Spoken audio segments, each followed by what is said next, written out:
Konkan reason की आपने बहुत सारी ऐसी फ़ोकलोर या कहानियाँ सुनी होंगी जिसमें भूत, छलावा या फिर बहुत सारी ऐसी एंटिटीज़ होती हैं, जिनका होना इस दुनिया में लोगों के अंदर एक वहम पैदा करता है कि वो है कि भी नहीं। पर इसका सच बस उन्हें ही पता होता है जिनके साथ ये सब चीज़ें सच में हुई रहती हैं। ऐसी एक कोंकण फ़ोकलोर के बारे में हम आज बात करने वाले हैं, जिसका नाम है मुंजिया। मुंजिया हाल ही में एक रीसेंट मूवी भी आई हुई है जिसके बारे में बहुत सारी बात हुई थी, यानी ये बहुत छुपा हुआ कहानी थी जो कि इस मूवी के थ्रू बाहर आई एंड मुझे भी इस मूवी के थ्रू ही मुंजिया के बारे में पता चला था। तो मैंने सोचा इस पे एक वीडियो बनाते हैं। सो आज की जो हमारी कहानी होने वाली है वो है मुंजिया के बारे में। लेकिन इससे पहले हेलो एवरीवन, मेरा नाम है Srishti and welcome to stories with Srishti. अगर आपने मेरे चैनल को सब्सक्राइब नहीं किया है तो please make sure to subscribe and like this video as well. तो चलो बिना किसी देरी के इस कहानी को चालू करते हैं। मुंजिया मुंजिया होती है एक आत्मा जो कि अक्सर पीपल के पेड़ के पास रहती है या पीपल के पेड़ पे ही रहती है। वैसे तो गांव वालों का कहना होता है ना कि मुंजिया जो होता है वो एक भूत नहीं होता, वो एक अधूरी आत्मा रहती है। एक ऐसा लड़का जो शादी के पहले या जिसका जनेब नहीं हुआ रहता या फिर हो गया रहता है और शादी नहीं हो रहती है एंड किसी कारणवश उनकी मौत हो जाती है एंड उनकी अधूरी इच्छाएं या गुस्सा रहता है तो वो लोग मुंजिया बन जाते हैं। एंड ये जो मुंजिया होता है ना, ये आपको हार्म नहीं पहुंचाना चाहता, बल्कि ये आपकी जिंदगी, आपकी जगह वो लेना चाहता है। पता नहीं क्या ज्यादा खराब है, या फिर आप इस दुनिया में रहो ही ना, या फिर कोई और आपकी जगह आपके शरीर में इस दुनिया में रहे। एंड ऐसा ही कुछ मुंजिया करता है। आज की जो हमारी कहानी है वो है राहुल और प्रीति के बारे में। ये कहानी सतारा के पास एक छोटे से गांव की है। राहुल और प्रीति वैसे तो पुणे में काम करते थे एंड दोनों ही काफी ज्यादा हार्ड वर्किंग थे। दोनों ही एक गांव से बिलोंग करते थे जो कि सतारा के पास था। दोनों ने खूब मेहनत की एंड वैसे तो घर वाले नहीं मान रहे थे, बट फिर लव मैरिज के लिए भी घर वालों को मनाया एंड इन लोगों की शादी की डेट फिक्स हो गई। एंड ये दोनों अभी पुणे में थे। फिर इन लोगों को लगा कि हमें अपने रूट्स को नहीं भूलना चाहिए एंड पहले तो इन लोगों ने सोचा था कि सारी जो सेरेमनी होगी वो ये लोग पुणे में ही करेंगे। पर क्योंकि ये लोग अपने रूट्स को, अपने घर को एक अपनी शादी का, अपनी जिंदगी का हिस्सा बनाना चाहते थे, जो कि ऑलरेडी उनकी जिंदगी का एक बड़ा हिस्सा है, तो ये लोग डिसाइड करते हैं कि इन लोग की जो शादी है वो भी इनके होम टाउन के पास ही होगी। तो इन दोनों की शादी सतारा में एक बड़े से वेडिंग हॉल में होती है एंड शादी के बाद ये दोनों बहुत खुश थे। दोनों फैमिलीज भी बहुत ज्यादा खुश थी एंड वैसे तो इन लोग का प्लान था कि शादी के तुरंत बाद ये लोग पुणे चले जाएंगे, बट क्योंकि इन्हें काफी ज्यादा छुट्टियां मिल गई थी तो ये लोग डिसाइड करते हैं कि ये लोग राहुल के घर पे ही रहेंगे। राहुल का घर भी सतारा के पास ही है एंड प्रीति का घर भी सतारा के पास ही है। ऑल्दो ये दोनों सतारा में ही रहते थे, पर इन्हें शायद मुंजिया के बारे में नहीं पता था, क्योंकि इन लोगों की अपब्रिंगिंग जो हुई थी वो मोस्टली आउट ऑफ सतारा ही हुई थी, तो इन लोगों को इन सब चीज़ों के बारे में ज़्यादा नहीं पता था। राहुल एंड प्रीति, इन लोगों की लाइफ काफ़ी अच्छी चल रही थी। शादी को मुश्किल से 2-3 दिन हुए होंगे एंड ये लोग नॉर्मली अपनी लाइफ में एडजस्ट कर रहे थे जैसे एक न्यूली मैरिड लोग करते हैं। पर इन लोगों की लाइफ में जो होने वाला था शायद इन लोगों ने कभी इमेजिन नहीं किया था। एंड अगर इन लोगों को थोड़ा सा भी आइडिया होता ना तो शायद ये लोग कभी सतारा नहीं आते।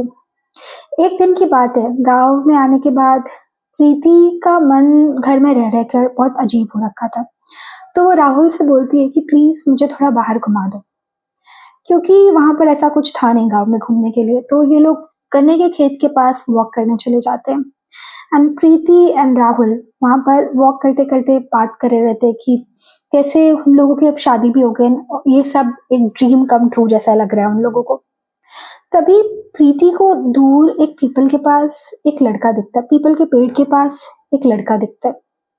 ये लड़का दिखने में एकदम नॉर्मल था, उम्र शायद 13-14 साल रही होगी एंड ये लड़का इन्हीं लोगों की तरफ देख रहा था। ये लड़का देखने में काफी पतला और गोरा था एंड इसके हाथ में टूटा हुआ जनेव का थ्रेड था एंड इसने वाइट कलर की धोती पहनी हुई थी। ये इन लोगों को देखकर हंसता है और प्रीति उस लड़के को देखती है। फिर वो राहुल को बोलती है, राहुल वो देखो, वो लड़का हमें ही देख रहा है। राहुल बोलता है, छोड़ो उसे, इग्नोर करो ना, वो आसपास का ही कोई बच्चा होगा। चलो अब काफी रात हो रही है, हम लोगों को भी घर चलना चाहिए। फिर ये दोनों घर चले जाते हैं। राहुल को तो ऐसा कुछ अजीब नहीं लगता, पर प्रीति को उसकी स्माइल कुछ ज्यादा ही मिस्टीरियस लग रही थी, या फिर ये कहो वियर्ड या अजीब, जो कि अजीब सी फीलिंग दिला रही थी प्रीति को।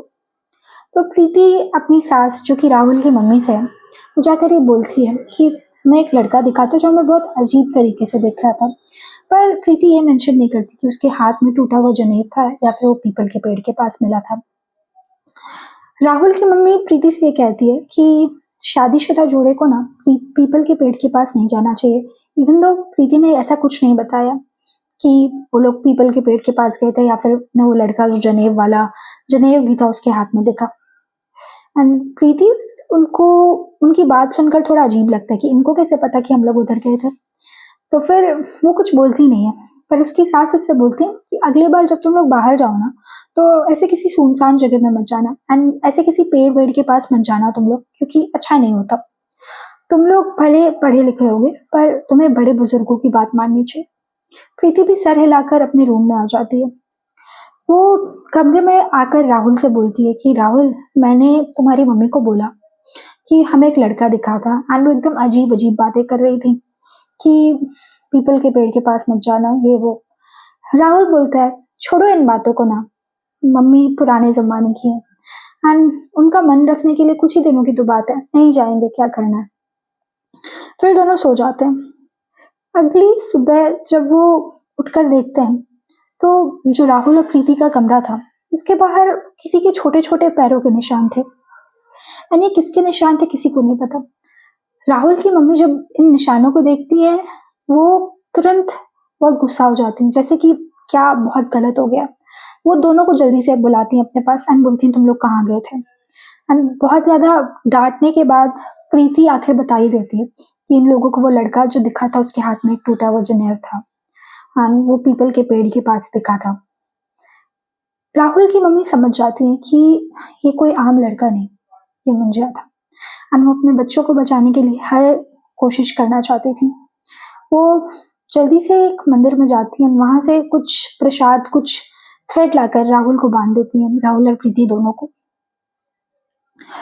अब उनके सामने तो राहुल वो थ्रेड बनवा लेता है, पर जैसे ही वो अपने कमरे में जाता है, उसे लगता है कि मैं इन सब अंधविश्वास पर नहीं मानता, ऐसा कुछ नहीं होता। एक बेचारे लड़के को ये लोग भूत करार कर रहे हैं, मोर ओवर बोल रहे हैं कि वो मुझे नुकसान पहुंचा देगा। कहाँ वो इतना छोटा है, कहाँ मैं इतना बड़ा हूँ। एंड ये सब बातें वो प्रीति को भी नहीं बोलता, वो बस अपने हाथ से वो धागा उतार देता है। अब फिर रात होती है एंड घर में सब कोई सो रहा होता है। राहुल भी सो रहा होता है, पर जैसे वो सो रहा होता है, उसे एक आवाज आती है जैसे उसकी खिड़की पे कोई मार रहा है। वो प्रीति को उठाने का ट्राई करता है कि प्रीति देखे कौन है, पर प्रीति उठती ही नहीं है। राहुल देखता है तो वही लड़का रहता है जो कि बहुत अजीब तरीके से उसकी खिड़की पे मार रहा था एंड हंस रहा था। राहुल जाकर वो खिड़की खोलता है एंड वो बोलता है, तुम इतनी रात में यहाँ पे क्या कर रहे हो। वो उसे डांटता है कि उसे अपने घर जाना चाहिए एंड वो बच्चा बस इतना बोलता है कि भैया, आपकी तो शादी हो गई, मुझे भी शादी देखनी है, मुझे शादी दिखाओगे ना। राहुल को ये सब बातें बहुत अजीब फील होती है एंड वो उसे डांट के वहां से भगा देता है। फिलहाल के लिए तो वो वहां से चला जाता है। राहुल सोने जाता है एंड फिर उसे खिड़की पे कुछ आवाज आती है, पर वो जब खिड़की के पास जाता है तो वहां पर कोई नहीं रहता, वो बच्चा भी नहीं।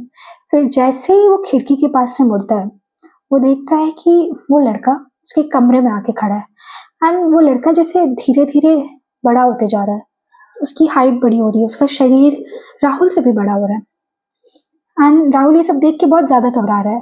प्रीति उसी कमरे में है, उसके माँ बाप भी घर में है, पर किसी की नींद नहीं खुल रही। वो प्रीति प्रीति चिल्लाने का ट्राई कर रहा है, बट प्रीति नहीं उठ रही। एंड तभी ये जो लड़का होता है, ये इसके हाथ में जो टूटा हुआ जनेब का धागा रहता है, ये लेकर ये राहुल का गला दबाने लगता है। राहुल को बहुत ज्यादा अफनाहट होती है, वो बहुत चिल्लाने का ट्राई करता है, पर मान लो कि इसके घर वाले जैसे बेहोश हैं, इन लोगों को कुछ सुनाई नहीं दे रहा, इन लोगों को कुछ फर्क ही नहीं पड़ रहा। वो वहां से अपने घर के मंदिर में भागने का ट्राई करता है, पर वो जो मुंजिया रहता है वो उसे जाने नहीं देता। राहुल उसके सामने बहुत गिड़गिड़ाता है कि मुझे जाने दो, मेरी नई नई शादी हुई है, ये वो फलाना।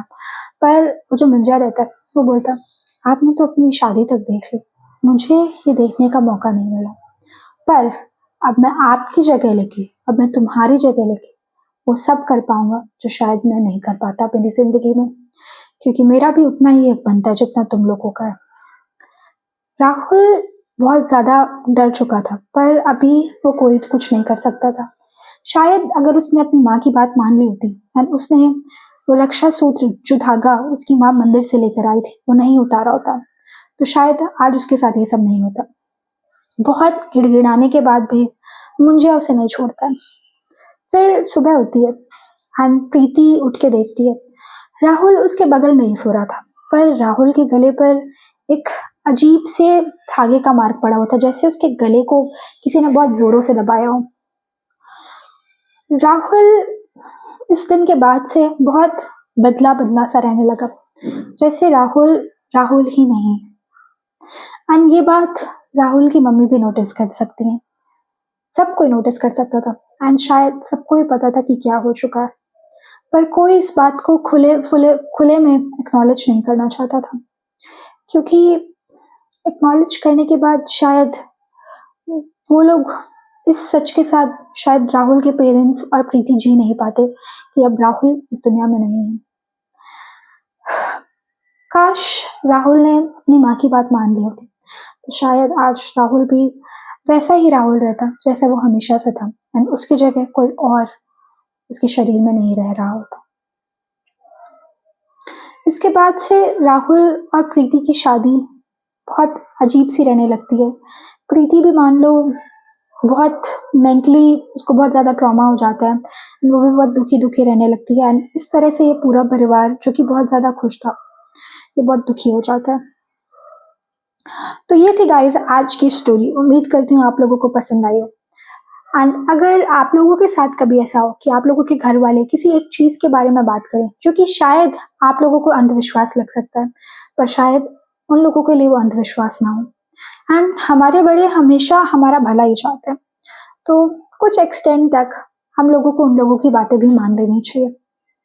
क्योंकि आज आपने जैसे देखा, राहुल ने अपनी एक गलती की वजह से अपनी जिंदगी गंवा दी, एंड मैं ये नहीं बोलूंगी कि आप लोग इस कहानी पर यकीन करो ही या ना करो, पर इस दुनिया में ऐसी कुछ जरूर चीजें होती हैं जिन्हें साइंस एक्सप्लेन नहीं कर सकता।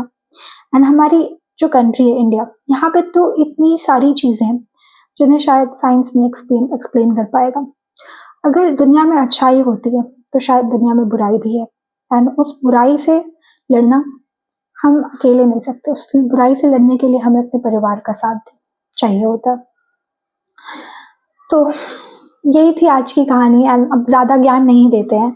उम्मीद करती हूँ आप लोगों को ये स्टोरी पसंद आई हो। अगर पसंद आई हो तो प्लीज़ मेक श्योर कि आप लोग सब्सक्राइब कर लो और इस वीडियो को लाइक करना। अगर पसंद आई हो तो शेयर भी करना अपने दोस्तों के साथ में। मिलते हैं अगली स्टोरी के साथ जल्दी आप लोगों से, तब तक के लिए thank you so much for watching. And please please please एक और बात, अगर आप लोगों को लगता है कि आप लोग किसी एक पर्टिकुलर टॉपिक के वीडियोस पे, मतलब हॉरर वीडियोस चाहते हैं, तो वो भी कमेंट बिलो करो, because I would love to cover them up for you guys. And अगर आप लोगों के पास कोई भी और रिलेटेड आइडिया है कि जिसके ऊपर मुझे स्टोरी बनानी चाहिए, तो वो भी मुझे कमेंट सेक्शन में ज़रूर बताना, बिकॉज मेरा दिमाग खाली हो चुका है and I am running out of ideas. Because अभी मेरे कॉलेज के भी एग्जाम्स चल रहे हैं ना, तो शेड्यूल के साथ कीप अप करना थोड़ा मुश्किल हो जा रहा है। तो अगर आप लोग मुझे कोई आइडियाज़ दोगे तो मैं उसको ज़रूर कवर अप करूँगी, एंड मुझे ज़रूर बताना आप लोगों को मेरे वीडियोस कैसे लगते हैं या कैसे नहीं लगते हैं, और मुझे क्या करना चाहिए क्या नहीं करना चाहिए, बिकॉज आप लोगों का feedback matters a lot to me. And at this time please मुझे सपोर्ट करिए। अब बहुत ज़्यादा आउटरो हो चुका है, तो चलो, thank you so much for watching and bye.